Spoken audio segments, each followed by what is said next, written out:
오늘 기도할 곳은 유럽입니다. 방금 전에 우리나라 여자 배구가 동메달을 못 따고 졌습니다. 지난번에 준결승을 할 때 터키를 이겼잖아요. 그 터키 팀이 승리하면서 국민들에게 힘을 주길 원했는데 지금 그 나라 그리고 그 나라를 포함한 남유럽에 폭염 가운데 산불이 일어나서 엄청 고생하고 있어요. 터키 발전소까지 위협을 받고 있는 상황인데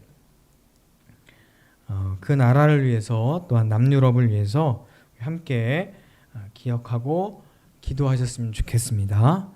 우리 기도 제목을 보면서 기도의 내용을 보면서 함께 기도하겠습니다.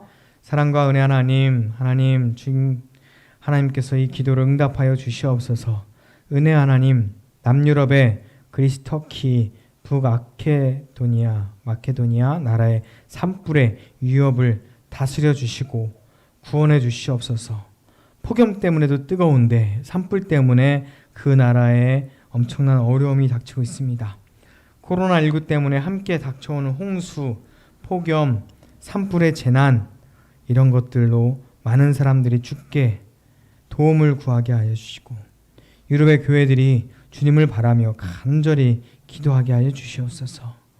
이 땅의 영혼들이 재난에서 건져질 뿐만 아니라 죄와 사망을 삼키는 구원을 얻게 하여 주시옵소서. 예수님의 이름으로 기도합니다. 아멘.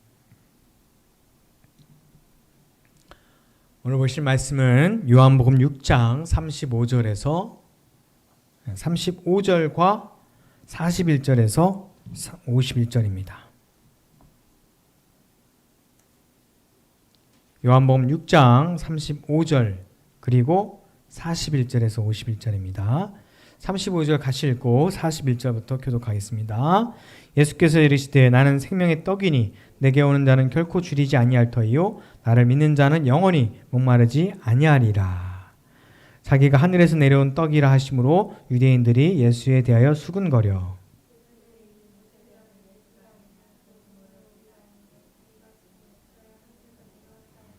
예수께서 대답하여 이르시되 너희는 서로 수군거리지 말라.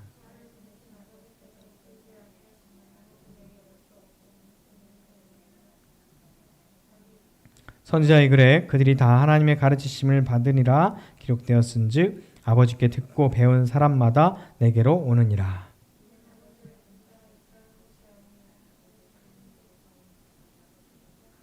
진실로 진실로 너에게 이르노니 믿는 자는 영생을 가졌다니. 너희 조상들은 광야에서 만나를 먹었어도 죽었거니와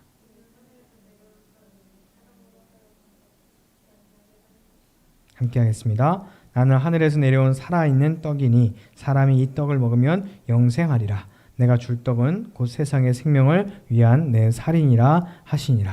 아멘. 할렐루야. 주의 이름으로 사랑하고 축복합니다. 배야. 갑자기 뭘 잘못 먹었는지 화장실을 좀 다녀야 될 것 같아요. 배가 너무 아파요 지금. 연기였습니다. 설정이었어요. 예배 마치고 다녀와도 될 것 같습니다. 지금 괜찮고요. 실제로 예전에 어떤 교회에 설교 요청 받아서 초청 간 적이 있는데요.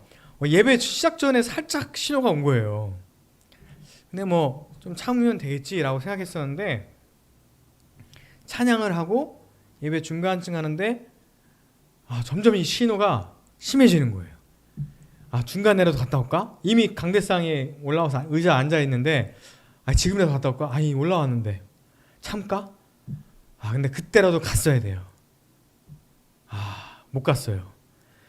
설교가 시작되고 진짜 땀을 삐질삐질 흘리면서 마치 긴장해서 땀 흘리는 것처럼 어쨌든 무사히 마치고 정말 힘들게 설교를 했었는데 뭘 잘못 먹으면 배탈 나죠. 뭘 먹느냐에 따라서 내가 속에서 어떻게 반응하느냐가 결정이 됩니다. 특히 요즘 날씨가 더우니까요. 속이 약한 사람은 특히나 잘 먹어야 돼요.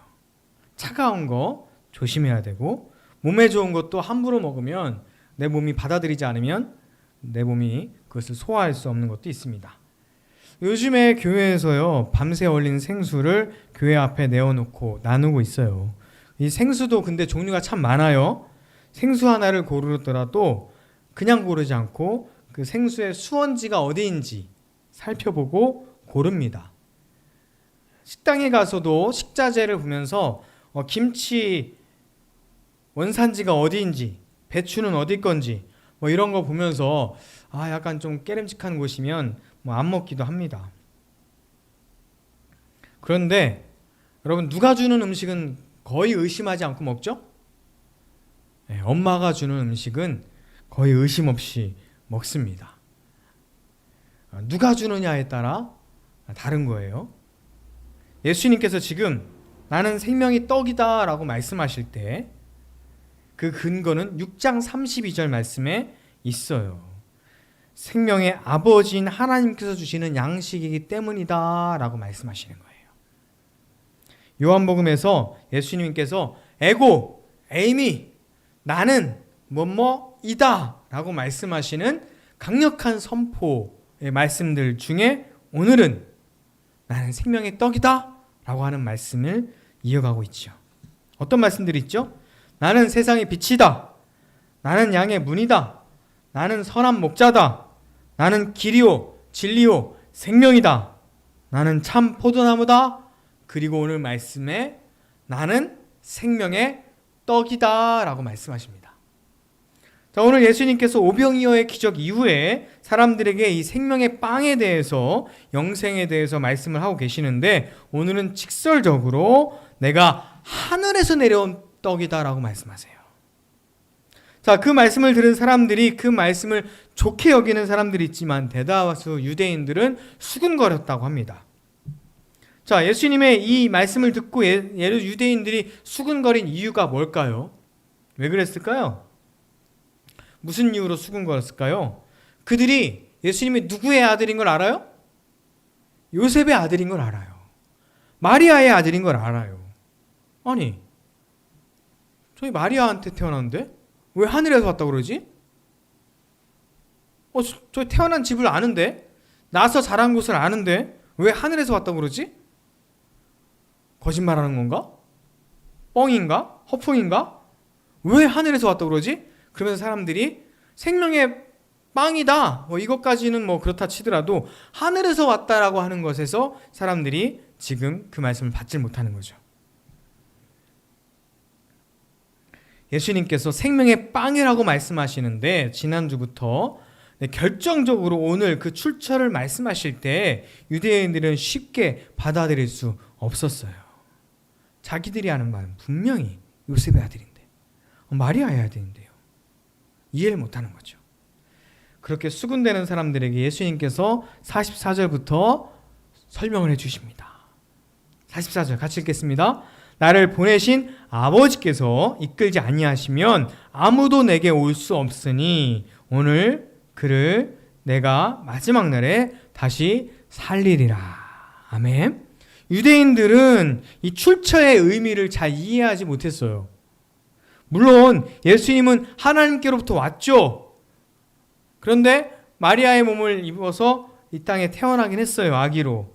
그런데 예수님께서 말씀하시는 이 하늘에서 내려온 생명의 빵이다 라고 하시는 말씀은 하나님께서 주셨다라고 하는 걸 말씀하시는 거예요.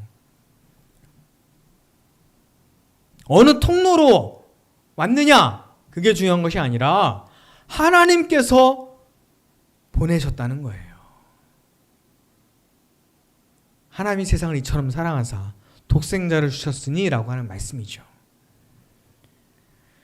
우리는 구약의 엘리야 이야기를 함께 기억하길 원합니다. 열왕기상 16장 39절 말씀 보시면 같이 읽겠습니다. 모든 백성이 보고 엎드려 말하되 여호와 그는 하나님이시로다.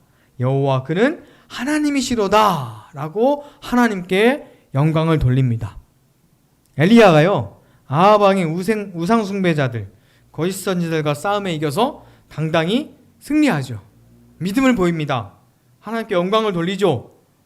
우리 사람들도 엘리야를 아마 칭송했을 겁니다. 그렇게 영광에 흠뻑 빠져 있을 때 아합 왕의 아내인 이세벨이 자기를 따르는 그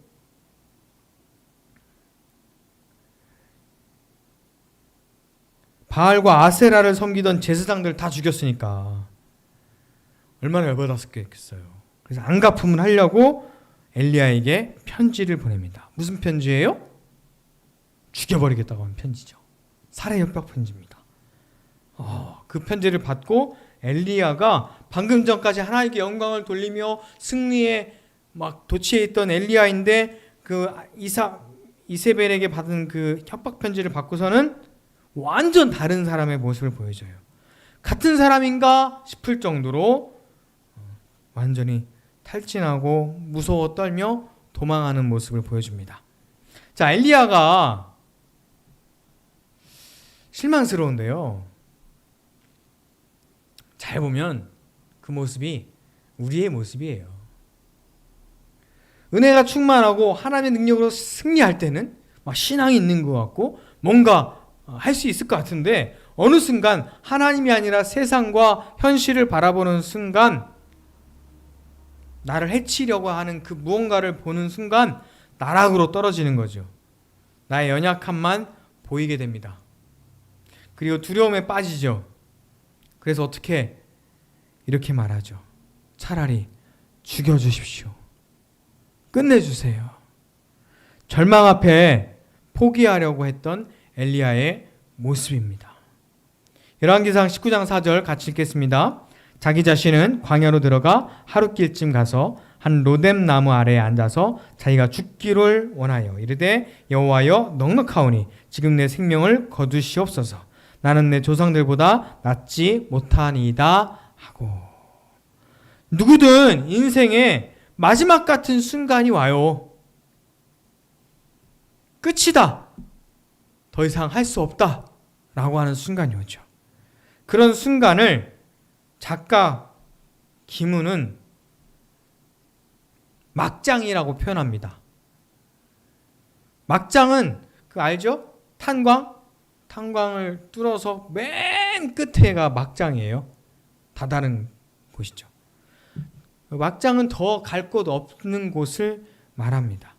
자, 이 절망, 더 갈 수 없는 곳, 한 발짝도 더 이상 갈 수 없는 그 끝, 이 절망스러운 그곳에서 선택은 두 가지예요. 뭐죠? 그만 멈춘다 라고 하는 포기와 갱도를 계속 개척한다 라고 하는 희망이 공존하는 것이 바로 이 막장입니다. 그때 갱도를 개척하는 사람들은 어떻게 하죠?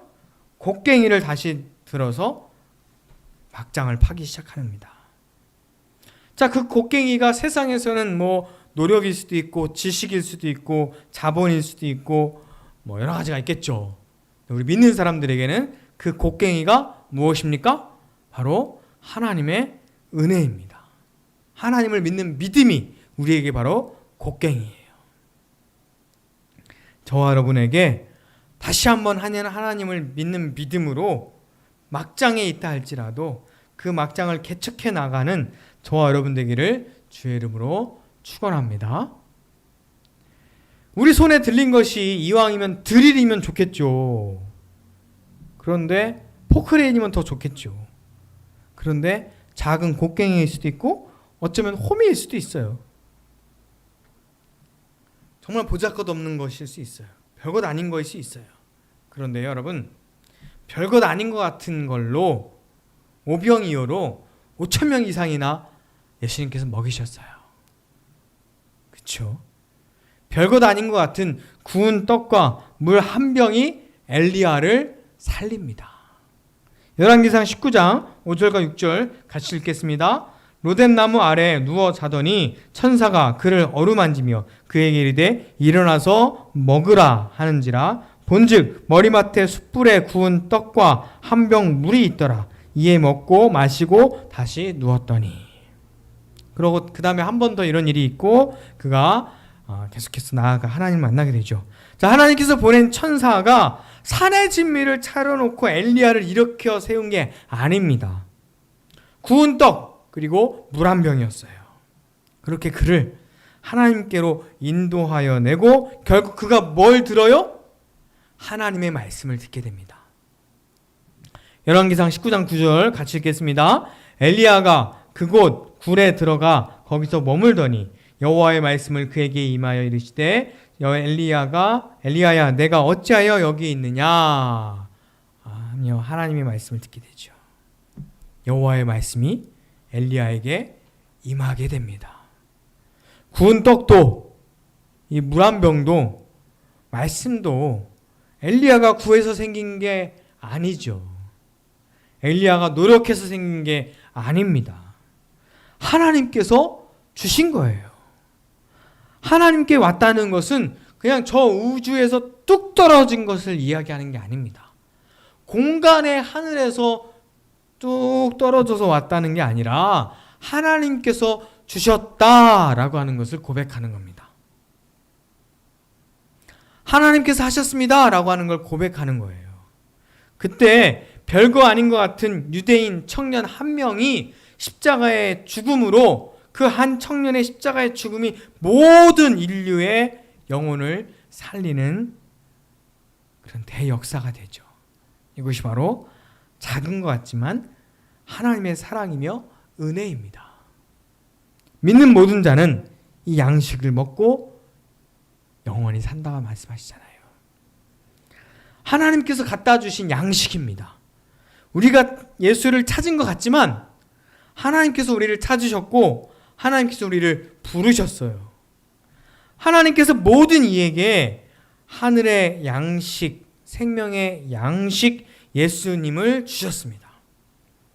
그런데 똑같이 예수님의 살을 먹어도 똑같이 예수님의 말씀을 들어도 똑같이 십자가를 봐도 하나님의 가르침을 거부하는 사람들에게는 참된 양식이 되지 못해요. 대신 하나님의 말씀을 듣고 하나님의 말씀, 하나님의 가르침을 듣는 자들은 예수님께로 와서 예수님의 말씀 참된 양식을 먹게 되는 거죠. 가르침을 받는 이가 예수께로 온다라고 말씀하시잖아요. 이것이 하늘에서 내려온 살아있는 떡, 이 떡을 먹으면 영생한다라고 하시는 말씀입니다. 자, 이 떡은 곧 예수님입니다. 하나님께서 주신 독생자 예수님이시죠. 예수님의 살을 어떻게 먹고 마시느냐? 이렇게 질문할 수 있지만 예수님의 말씀을 받아들이는 것이 예수님을 먹는 겁니다. 예수님의 생명이 또한 나의 생명이 되는 거죠. 예수님의 살과 피가 나의 살과 피가 되며 나의 생명이 되는 것을 이야기합니다. 먹는 것이 곧 나예요. 생명의 빵, 생명의 말씀을 먹는 저와 여러분이 되시기를 간절히 바랍니다. 생명의 빵, 생명의 말씀, 예수 그리스도는요, 하나님께서 주신 거예요. 그래서 이 모든 것이 은혜입니다. 똑같이 살아요, 먹어요, 쉽니다, 숨을 쉬어요. 그런데 그 똑같이 누려도 그냥 내가 잘 살고 있다고 생각하고 사는 사람도 있죠. 내가 노력해서 얻은 것이다 라고 생각하는 사람도 있죠. 이 모든 것이 하나님의 은혜라고 고백하는 사람도 있습니다. 말씀을 먹어도 내가 노력해서 잘 먹었다고 생각하는 사람도 있어요. 말씀을 전파해도 내가 말씀을 연구를 잘하고 말씀을 잘해서 그래서 잘 전했다라고 생각하는 사람들도 있겠죠. 그런가 하면 성경을 펼치는 노력이나 읽는 노력이나 말씀을 들으려는 노력은 정말 작고 말씀을 주시며 말씀을 깨닫게 하시는 그 생명으로 이끄시는 하나님의 은혜가 전적이다라고 고백하는 사람들도 있겠죠. 저와 여러분은 어떤 사람들입니까? 저와 여러분은 하나님이 주시는 은혜를 누리며 살기를 바랍니다. 여러분, 예수님이 우리에게 오신 것이 당연한 거예요? 당연하지 않습니다. 그냥 주어진 것이 절대로 아니에요. 하나님께서 세상을 이처럼 사랑하사 독생자를 주셨어요. 그리고 그냥 주신 것이 아니라 십자가에 죽을 걸 알면서 주신 겁니다. 오병이어로 여러 배불리 먹는 거요? 이거 당연한 겁니까? 아닙니다. 은혜입니다. 엘리야가 구운 떡과 물을 마시는 거 당연합니까? 아니죠. 은혜죠. 지금 여러분이 누리고 있는 것, 지금 여러분이 살고 있는 집, 여러분이 먹고 있는 음식, 여러분이 다니는 학교, 여러분이 공부하는 거, 여러분이 벌어들이는 거, 여러분이 뭔가를 하여튼 누리는 거, 오늘 살아서 숨 쉬는 것조차도 당연한 게 아니에요. 다 하나님께 있고 하나님께서 주신 은혜입니다. 당연한 것은 아무것도 없어요. 믿기만 하면 되는 예수님도 당연한 게 아니에요. 다 하나님의 은혜입니다. 자, 이 예수님의 생명의 빵을 먹고 살아가시기를 간절히 바랍니다. 그 생명의 빵을 은혜로 누리시고 그리고 그 은혜를 찬양하며 전하는 저와 여러분 되기를 주의 이름으로 축원합니다. 기도하겠습니다. 사랑과 은혜 하나님 감사합니다. 내가 누리는 모든 것들이 다 하나님의 은혜입니다. 예수님께서 생명의 빵이라 나를 먹고 살아라 라고 말씀하시는데 예수님께 주시는 생명의 빵도 예수님의 말씀도 당연한 것은 아무것도 없습니다. 하나님의 은혜로 누리며 사는 사람이 되게 하여 주시옵소서. 생명의 빵, 그것을 은혜로 누리는 가운데 우리가 영원한 삶을 누리며 하나님과 하나 되는 삶을 살게 하여 주시옵소서. 예수님의 이름으로 기도합니다. 아멘. 이 시간 은혜 찬양하시며 준비하신 예물 봉헌하겠습니다.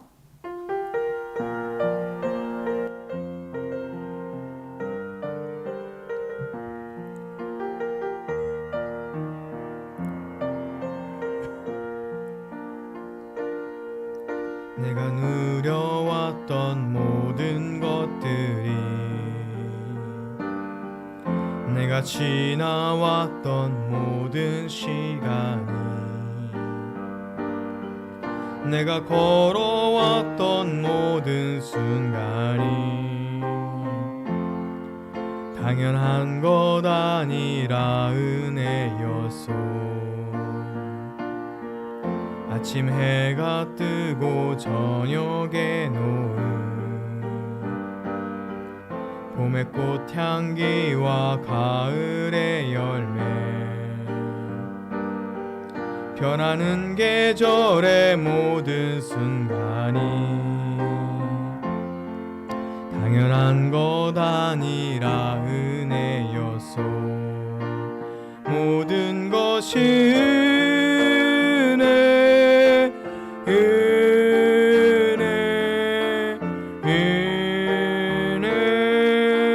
한없는 은혜 내 삶에 당연한 것 하나도 없었던 것을 모든 것이 은혜였소.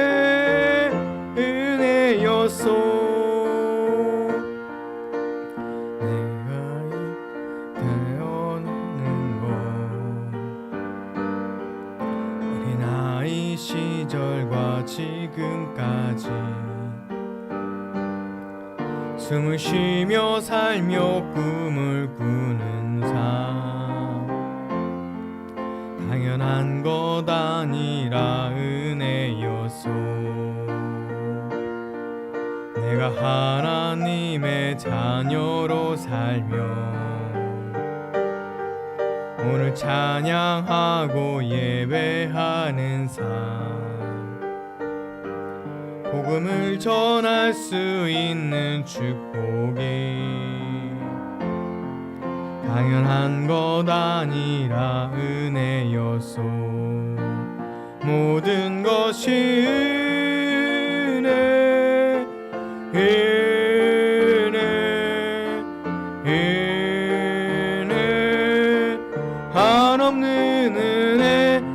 삶에 당연한 것 하나도 없었던 것을 모든 것이 은혜였소.